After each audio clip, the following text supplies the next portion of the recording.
வணக்கம். இங்கிலீஷ்ல பேசும்போது ஐஎன், ஓஎன், ஏடி இந்த 3 வார்த்தையும் எங்க எப்படி பயன்படுத்தணும்னு ஒரே கன்ஃபியூஷனா இருக்கா? Don't worry. அடுத்த சில நிமிஷத்துல ஒரு செம்ம சிம்பிள் ட்ரிக் வச்சு இந்த குழப்பத்தை நம்ம சரி பண்ணிடலாம். வாங்க வேகமா பாத்துடலாம். சரி, முதல்ல இந்த வாக்கியத்தை இங்கிலீஷ்ல எப்படி சொல்வீங்கன்னு யோசிச்சு பாருங்க. த புக் இஸ் இன் த டேபிளா, இல்ல the book is at the டேபிளா, இல்ல the book is on the டேபிளா? மூணுமே கிட்டத்தட்ட ஒரே மாதிரி தான் இருக்கு. ஆனா இதுல ஒன்னு தான் கரெக்ட். அது என்ன, ஏன் கரெக்ட்னு தான் நாம இப்போ பார்க்க போறோம். ஐயோ, கிராமரா அப்படின்லாம் பயப்படவே வேணாம். ரொம்ப சிம்பிளா சொல்லணும்னா, இந்த வார்த்தைகளை உங்க வாக்கியத்தோட ஒரு ஜிபிஎஸ் ட்ராக்கர் மாதிரி நினைச்சுக்கோங்க. ஒரு பொருள், ஒரு மனுஷன் இல்ல ஒரு இடம் எக்ஸாக்டா எங்க இருக்குன்னு லொகேஷனை காட்டுறது தான் இதோட வேலை. சிம்பிள். சரி, வாங்க முதல்ல ஒரு இடத்தை குறிக்கும் போது இந்த வார்த்தைகளை எப்படி பயன்படுத்துறதுன்னு பார்க்கலாம். இதை ஈஸியா புரிஞ்சுக்க உங்க மனசுல ஒரு பெட்டியையும் ஒரு பந்தையும் கொண்டு வாங்க. அந்த ஒரு கற்பனை போதும். இப்போ ஒரு பொருள் 4 பக்கமும் அடைக்கப்பட்ட ஒரு இடத்துக்கு உள்ளே இருக்குன்னு வச்சுக்கோங்க. அப்போ நாம இன் யூஸ் பண்ணணும். உதாரணத்துக்கு பந்து பெட்டிக்கு உள்ளே இருக்கு, அதனால த ball is in the box. அதே மாதிரி நான் ரூமுக்கு உள்ளே இருக்கேன், ஐ ஆம் இன் த ரூம். சிம்பிள் இல்லையா? அடுத்து ஆன். ஒரு பொருள் இன்னொரு பொருளோட மேற்பரப்புல, அதாவது சர்ஃபேஸ் மேல ஒட்டிட்டு இருக்கு, டச் பண்ணிட்டு இருக்குன்னா அப்போ ஆன் யூஸ் பண்ணணும். பாருங்க, புத்தகம் மேஜை மேலே இருக்கு. So the book is on the table. அதே லாஜிக் தான் சுவர்ல மாட்டியிருக்கிற கடிகாரத்துக்கும். The clock is on the wall. இது ரொம்ப ரொம்ப ஈஸி. ஒரு பொருளுக்கு நேரா கீழே இல்லனா அடியில இன்னொரு பொருள் இருக்குன்னா யோசிக்காம அண்டர் சொல்லுங்க. இங்க பாருங்க, பூனை டேபிளுக்கு அடியில இருக்கு. So the cat is under the table.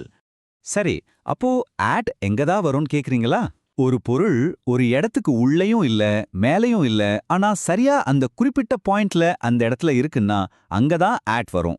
உதாரணத்துக்கு யாரோ கதவு கிட்ட நிக்கறாங்க, அவங்க கதவுக்கு உள்ளேயும் போகல கதவு மேலேயும் நிக்கல, சரியா அந்த இடத்துல இருக்காங்க. அதனாலதான் someone is at the door அப்படின்னு சொல்றோம். அதே மாதிரி I am at the bus stand. Okay, இடம் பத்தி ஒரு தெளிவு கிடைச்சிருச்சு. ஆனா நேரம், டைம் சொல்லும்போது ஐஎன், ஆன், அட் எப்படி யூஸ் பண்றது? இங்க தான் நிறைய பேருக்கு சிக்கலே வரும். கவலையே படாதீங்க, இதுக்கு ஒரு சூப்பரான இன்வெர்டட் ட்ரையாங்கிள் ட்ரிக் இருக்கு. இதை மட்டும் புரிஞ்சுக்கிட்டீங்கன்னா லைஃப்ல இனிமே தப்பே வராது. வாங்க அது என்னன்னு பார்க்கலாம். இந்த தலைகீழா இருக்கிற முக்கோணத்தை மனசுல வச்சுக்கோங்க. ரொம்ப சிம்பிள். முக்கோணத்தோட அகலமான மேல் பகுதி பெரிய கால அளவுகளுக்கு, அதாவது வருஷம், மாசம், சீசன் மாதிரி பொதுவா சொல்றதுக்கெல்லாம் இன் யூஸ் பண்ணணும். இன் 2010, இன் சம்மர் மாதிரி. அடுத்து முக்கோணத்தோட நடுப்பகுதி, இது இன்னும் கொஞ்சம் ஸ்பெசிஃபிக்கா நாட்கள், தேதிகளுக்கு. திங்கக்கிழமை, என் பிறந்த நாள், ஆகஸ்ட் 15 மாதிரி தேதிகளுக்கு ஆன் யூஸ் பண்ணணும். On Monday, on 15th August. கடைசியா முக்கோணத்தோட கூர்மையான முனை, இது ரொம்ப ரொம்ப துல்லியமான நேரத்துக்கு, அதாவது கடிகார நேரத்துக்கு.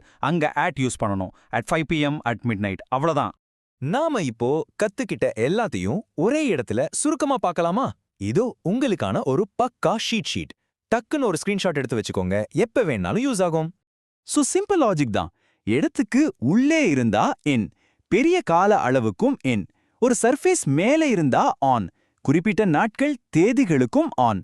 ஒரு துல்லியமான பாயிண்ட்ல இருந்தா ஆட், சரியான நேரத்துக்கும் ஆட். பாத்தீங்கன்னா இந்த டேபிள்ல எல்லாமே எவ்ளோ தெளிவா இருக்கு. சரி, இவ்ளோ நேரம் நம்ம பார்த்தாச்சு.